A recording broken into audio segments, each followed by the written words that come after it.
Hi everyone, welcome back to another video from Wake&Tech. In this video, we will be learning how to find blocked people on BeReal. To find blocked people on BeReal, first of all, open up the BeReal app on your device and log in. Once you're in the home page, go ahead and tap on your profile icon at the bottom right corner. You will then be able to see your profile.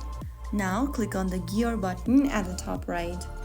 Inside the settings menu, click on privacy. There you will be able to see blocked users tab. Tap on that. And if you have blocked any profile, it will be visible on this area. You will see a list of users you've blocked on BeReal. Since I've not blocked anyone yet, it's showing that my blocked users tab is empty. But if you have someone blocked, you will be able to see them on this list. So that's how you can find and manage your blocked people on BeReal. If you found the video helpful, don't forget to like, share, and subscribe. I'll be back in the next video. Thank you for watching.